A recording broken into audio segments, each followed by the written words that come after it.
안녕하세요. 역사를 누리다입니다. 이번 알아볼 지역은 외세의 간섭을 싫어하게 된 이란의 역사에 대해 알아보겠습니다. 이란은 서아시아에 위치한 아랍 국가가 아닌 이슬람 국가로 인구 9,300만 명이 살고 있습니다. 이란의 유래는 초기 인도이란 조어로 아리아인을 뜻하는 아리아스에서 유래했습니다. 이란의 수도는 테헤란으로 1977년 골람 레자닉페이 테헤란 시장의 방한을 기념해 우리나라는 서울의 테헤란로를 만들고 이란은 테헤란의 서울로를 만들었습니다. 이란은 세계의 대표적인 시아파 이슬람 국가로 전 세계 시아파 인구 70%가 이란에 살고 있습니다. 이란은 공식적으로 대통령이 존재하는 민주공화국임을 주장하나 실질적으로는 그 위에 최고 지도자인 라흐바르가 임기 제한 없이 권력을 행사하는 이슬람 근본주의 독재 국가입니다. 이란 밖에서는 오랫동안 페르시아라는 이름으로 알려져 있는데 이 명칭은 이란 서남부의 땅인 파르스에서 유래했고 이것을 라틴어로 페르시아라고 쓴 것이 서양에 정착된 것입니다. 이란에선 페르시아어가 공용어이고 이란 인구의 53%가 페르시아어를 사용하며 나머지는 아제르바이잔어, 쿠르드어 등을 사용합니다. 그리고 영토 면적은 세계 17위로 튀르키예, 이라크, 아르메니아, 아제르바이잔, 아프가니스탄 등 7개국과 국경을 접하고 있습니다. 국토의 대부분은 험준한 산악지대가 즐비하고 북쪽은 세계 최대의 호수 카스피해와 접하고 있는데 카스피해는 짙은 염분을 함유한 탓에 쓸모가 없는 것으로 여겨집니다. 또한 페르시아만으로 이어지는 호르무즈 해협은 이란 영해에 걸쳐 있어 페르시아만 자체에 매장된 원유와 천연가스의 양과 전세계 원유 수송선의 20%, LNG 수송선의 20%가 통과하는 세계에서 가장 중요한 해상 요충지 중 하나입니다. 이란 일대에 가장 먼저 등장한 왕국은 엘람 왕국이었는데 이란 남서부 쪽에 자리 잡은 엘람 왕국은 메소포타미아 지방의 도시들과 경쟁하며 번영을 누렸습니다. 하지만 기원전 646년 엘람 왕국은 아시리아에 정복당하며 멸망합니다. 엘람 왕국이 무너진 후 이란 지방은 아시리아의 패권 아래에 살았지만 패권국이던 아시리아가 급격히 쇠퇴하면서 판도가 뒤바뀌는데 바로 메디아 왕국이 등장하였습니다. 메디아인은 엘람 왕국 시절부터 이란 일대에 유입된 민족이었는데 아시리아에 맞서는 과정에서 초대왕 데이오케스 아래 자연스레 하나의 거대한 세력으로 통합하는 데에 성공했습니다. 기원전 612년에는 3대왕 키악사레스가 신바빌로니아와 힘을 합쳐 아시리아의 수도도 무너뜨리며 이란 지방의 최강자로 부상했습니다. 하지만 당시 이란 서남부인 파르스 지방에서 안샨 왕국이라는 작은 나라를 이끌던 5대왕 키루스 2세가 커가고 있었습니다. 키루스 2세는 메디아 왕국, 신바빌로니아 등을 연달아 무너뜨리고는 페르시아 제국을 최초로 건설한 왕조이자 역사상 최초의 대제국인 아케메네스 왕조를 세웠습니다. 초대 샤한샤 키루스 2세는 아시리아를 타산지석 삼아 상당한 관용 정책을 베풀었는데 유대인들의 바빌론 유스를 끝내준 사람도 키루스 2세입니다. 키루스 2세의 아들인 2대 샤한샤 캄비세스 2세는 유일하게 남은 강대국 이집트 제16왕조도 정복했고 당시 세계에서 가장 넓은 영토를 지녔던 국가이자 세계에서 가장 부유한 국가로 만들었습니다. 하지만 3대 샤한샤 다리우스 1세 시절부터 제1차 그리스 원정을 감행했으며 기원전 511년 마케도니아 왕국을 속국으로 삼는 데는 성공했으나 정작 아테네, 스파르타 등을 굴복시키는 데는 실패했습니다. 4대 샤한샤 크세르크세스 1세 역시 제2차 그리스 원정을 감행했습니다. 페르시아 군대는 아테네를 2번씩이나 불태웠지만 기원전 480년 살라미스의 전, 기원전 479년 플라타이아의 전투에서 연달아 대패하며 결국 원정을 포기하고 돌아오고야 말았습니다. 이후 150년의 시간이 지난 후 마케도니아 왕국에서 26대왕 알렉산드로스 3세가 등장하면서 연달아 페르시아 대군을 격파하며 결국 아케메네스 왕조가 종결되고 본격적인 헬레니즘 시대가 열립니다. 알렉산드로스 3세가 요절하자 그 후계자들이 제국을 나눠 가져갔는데 그중 이란 지방을 가져간 건 셀레우코스 왕조였습니다. 셀레우코스 왕조는 이집트 일대 프톨레마이오스 왕조와 끊임없이 대립하며 오랫동안 패권을 유지했습니다. 하지만 이후 암군들이 연달아 등장하고 곳곳에서 반란이 일어나며 파르티아가 그 틈새를 꿰차고 이란 일대의 지배자로 떠올랐습니다. 이후 서쪽 영토를 침략해가던 파르티아는 로마 공화국이라는 새로운 대적을 만났습니다. 파르티아는 아르메니아 왕국 영유권을 두고 로마 공화국과 충돌하기 시작했습니다. 113년부터 로마 제국과 전쟁이 시작되면서 파르티아도 서서히 쇠락세를 타기 시작했고, 결국 파르티아가 내전과 로마 제국과의 전쟁으로 국력이 급격히 약화된 틈을 타 파르스에서 봉기한 아르다시르 1세가 세력을 확장해 224년 사산 왕조를 세우며 파르티아의 패권도 종식됩니다. 그 후 200년간 사산 왕조 역시 로마 제국과 치열하게 전투를 벌였습니다. 이후 590년 27대 샤한샤로주 귀한 호스로 2세는 사산 왕조 최후의 전성기를 이끌었지만 반대로 멸망의 단초를 제공하기도 했습니다. 602년 동로마 제국의 포카스가 반란을 일으켜 동로마 제국 15대 황제위를 꿰차고 폭군짓을 하는 틈을 노려 호스로 2세가 아나톨리아 대원정을 실시한 것입니다. 내전으로 쇠약해진 동로마 제국은 이를 막을 힘이 없었고 사산 왕조는 동로마 제국 수도 콘스탄티노폴리스 앞까지 진군했습니다. 하지만 619년 내전을 수습한 16대 황제 이라클리오스가 사산 왕조에 대해 반격에 나섰습니다. 628년 호스로 2세는 전쟁에서 대패하며 쿠데타로 암살당했고, 이후 630년부터 2년간 12명의 샤한샤가 교체된 사산 공의시대가 벌어지며 신흥 종교인 이슬람교를 중심으로 한 이슬람 제국이 등장했습니다. 수많은 이슬람 군대가 무너져가는 사산 왕조에 물밀듯이 몰려왔고, 결국 사산 왕조는 651년 멸망하고야 맙니다. 이렇게 아케메네스 왕조, 파르티아, 사산 왕조로 이어지는 페르시아 제국은 이슬람 제국의 침략으로 무너지고 말았습니다.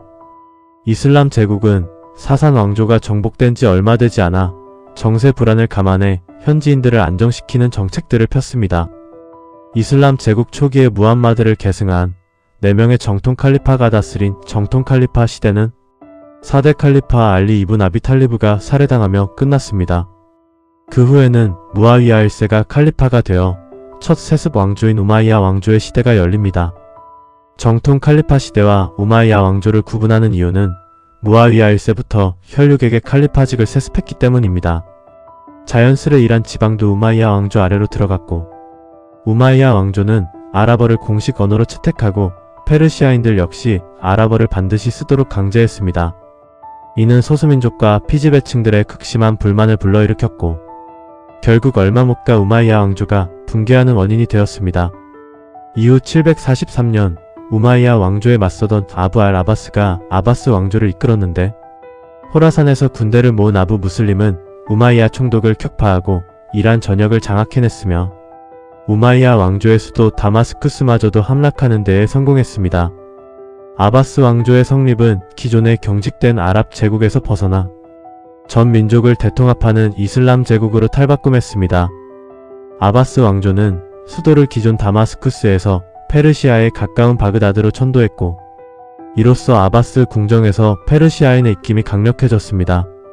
오늘날 이란인들은 반아랍 민족주의 성향이 강하면서도 이슬람교를 부정하지는 않는 이유는 아바스 왕조 시대가 페르시아 문화의 최전성기였기 때문입니다.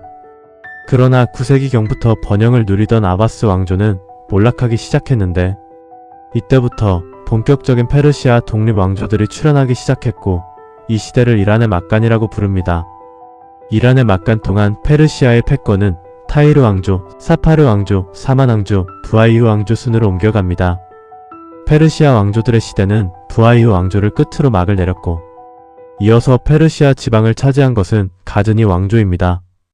1000년부터 가즈니 왕조, 3대 술탄 마흐무드가 17차례나 북인도에 대한 이슬람 원정을 치르면서 이슬람교가 본격적으로 북인도에 유입되기 시작했고, 이후 무굴 제국에 이르기까지 700년 넘게 이어질 북인도 이슬람 왕조들의 기반을 닦았습니다. 하지만 1030년 가즈니 왕조는 술탄 마흐무드가 죽자 재정에 구멍이 나버렸고, 전국에서 내란이 발생하며 페르시아 지방은 셀주크 제국이 차지했습니다. 11에서 14세기까지 셀주크 제국은 중동, 페르시아 일대에 강력한 수니파 질서를 확립하면서 상당한 번영을 누렸습니다. 하지만 1092년 분열의 씨앗이 심어지고 있었는데 전성기를 이끈 3대 술탄 말리크 샤 1세가 사망한 후 확실한 후계자가 없었기에 셀주크 제국은 4조각으로 나뉘었고 제국의 국력은 이전의 성세를 찾아보기 어려울 정도로 무너져갔습니다. 결국 1194년 호라즘 제국이 페르시아의 패권을 잡으며 호라즘 제국은 역대 최대의 영역을 확보했습니다.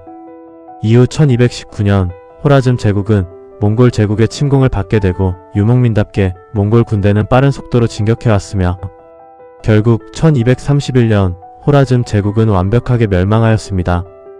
몽골 제국을 이끌던 칭기즈칸이 사망하자 몽골의 정복지들은 칭기즈칸의 일족들이 나누어 관리하게 되었습니다. 그중 이란 일대를 맡은 인물은 칭기즈칸의 손자였던 훌라구 칸이었고 1258년에는 몽골군을 이끌고 바그다드로 진격해 아바스 왕조를 멸망시켰습니다. 이후 1259년 몽골 제국 4대 칸 몽케가 죽자 권력 다툼을 우려해 확장 전쟁을 멈추고 정복지인 이란 일대로 귀환해 일칸국을 세웠습니다. 일칸국은 처음에 몽골계의 정체성을 유지했지만 이후 갈수록 페르시아 문화에 동화되기 시작했습니다.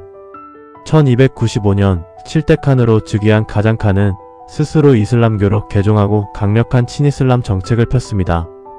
하지만 1335년 9대 칸 아부사이드가 후계자를 남기지 못한 채로 요절하며 일칸국은 내전과 함께 붕괴되었습니다. 일칸국이 멸망하자 수많은 왕조들이 일칸국의 후계를 자처했으나 모두가 군소 세력에 머무르며 제대로 된 국가를 구성하지 못했습니다. 결국 이 같은 혼란기는 티무르 제국이라는 페르시아 통일 제국을 세우고 난 이후에야 종식됩니다. 티무르 제국은 연전연승을 거듭하며 중앙아시아, 페르시아, 서아시아 지방에서 절대적인 패자로 군림했습니다. 하지만 티무르 제국도 초대 아미르 티무르가 죽자 점차 쇠퇴하기 시작합니다.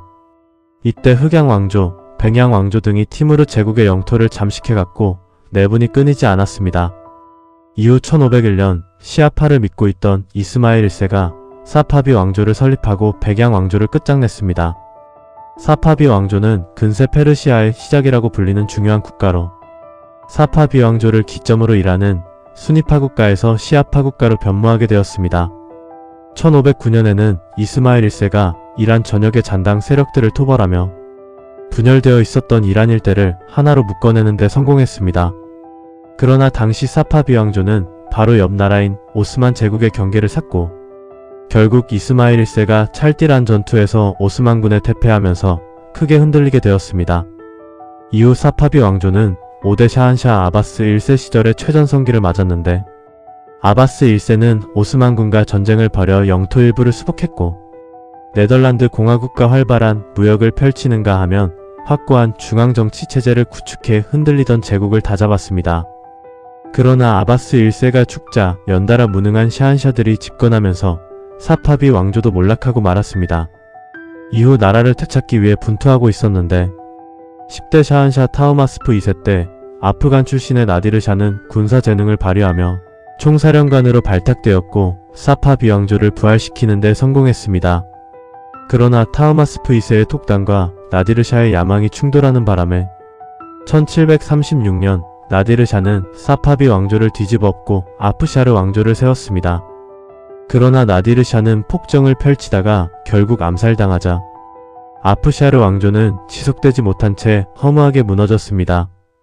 이후 이란 지방은 잔드 왕조가 물려받아서 통치했고 12년 동안 지속되었던 이란 일대의 혼란을 종식시키고 안정적인 정세를 유지했습니다.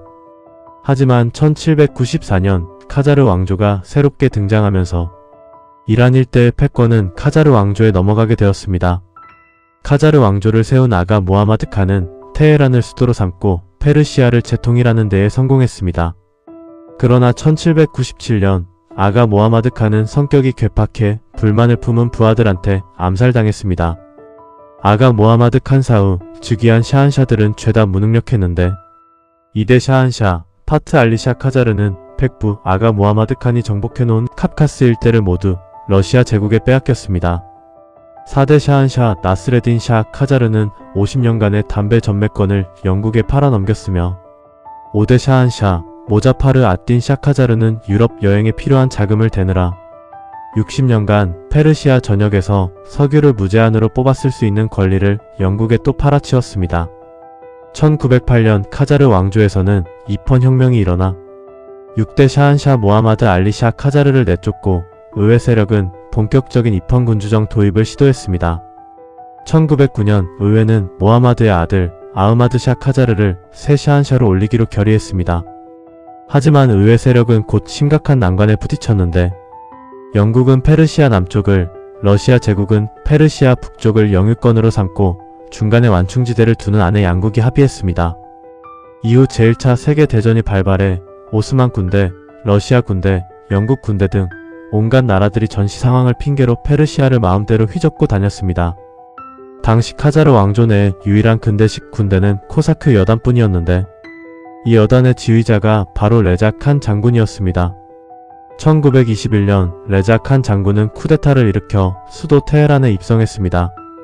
레자 칸 장군은 레자샤라는 이름으로 새롭게 왕조를 세우니 페르시아 역사상 최후의 왕조인 팔라비 왕조입니다. 이후 1940년 제2차 세계대전 중에 페르시아만에 면한 송유시설과 중동 지역 안보에 대한 우려가 커지면서 영국과 소련이 선전포고도 없이 무단으로 침공했습니다. 결국 팔라비 왕조가 두 쪽 나고 팔라비 1세는 퇴위 망명했습니다. 그 후 팔라비 1세의 아들이자 팔라비 왕조의 최후의 왕인 팔라비 2세가 즉위하면서 영국의 영향하에 놓이게 됩니다. 이때 이란의 민주화를 주도한 모하마드 모사데크와 같은 정치범이 사면되었고 의회에 출마해 영향력을 확대했습니다.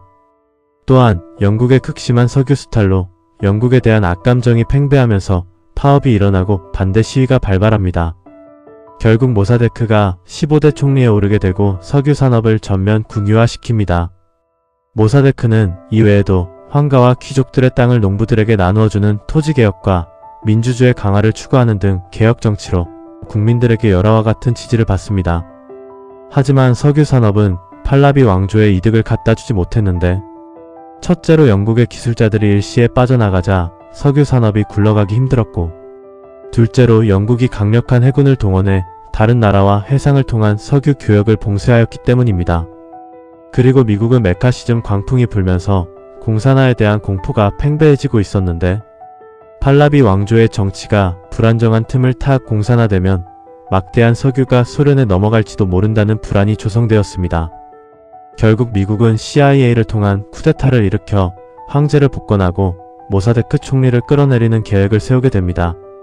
모사데크 총리가 체포된 후 팔라비 2세는 다시 돌아왔고 황권은 모사데크 전보다 훨씬 더 강화되었으며 미국은 친미이자 반소련인 팔라비 왕조에 많은 지원을 해줬습니다. 하지만 팔라비 2세는 황권 강화를 위한 타리슬라마 정책과 노골적인 친미주의 성향을 보였고 비밀경찰 사바크에 의한 철저한 통제를 시도했습니다. 또한 모사데크의 축출에 CIA가 개입했다는 증거가 밝혀지면서 미국에 대한 이란인의 반감이 뿌리 깊게 자리하게 됩니다. 1978년 학생들의 반황제 시위로 출발한 반정부 운동은 계엄령에도 불구하고 전국으로 확대되었고 결국 1979년 팔라비 2세가 이집트로 도피하면서 팔라비 왕조는 무너지고 이란 혁명이 달성됩니다. 임시 내각을 거치며 주도권을 잡은 이슬람 세력이 국민투표를 거쳐 르홀라 호메이니를 중심으로 한 이란 이슬람 공화국을 수립합니다. 이후 테헤란 미 대사관 점령 사건으로 카터 정권을 몰아세우면서 미국과의 관계는 급격히 냉각되었습니다. 호메이니는 혁명에 함께했던 사회주의 및 세속주의 세력을 숙청한 후 종신직인 최고 지도자 초대 라흐바르에 선출되며 주요 국정 전반에 대한 광범위한 권한을 행사했습니다. 1980년에 이란 혁명의 위기감을 느낀 이라크가 선전포고도 없이 쳐들어온 것을 시작으로 이란-이라크 전쟁이 발발했고 무려 8년이나 전쟁을 벌여야 했습니다. 이후 1989년 알리 하메네이가 2대 라흐바르로 선출됐고 라흐바르의 입맛에 맞지 않는 자는 공직에 출마할 수가 없기 때문에 실질적으로는 하메네이의 독재 국가가 되었습니다. 2020년대 들어서 미국과의 전운이 감돌고 있는데 2025년 높은 환율에 분노한 국민들이 정권 타도를 외치며 이란 반정부 시위를 일으켰습니다. 2026년 테헤란에 이스라엘이 공습을 가했고 이로 인해 알리 하메네이가 사망했습니다. 알리 하메네이 사후 그의 아들인 모즈타바 하메네이가 강경파 성향인 이란 혁명 수비대 군부에 의해 옹립되어 부자 세습 독재가 다시 시작되고 있습니다. 이번 영상은 외세의 간섭을 싫어하게 된 이란 편을 살펴봤습니다. 시청해주셔서 감사드리며 구독과 좋아요 감사합니다.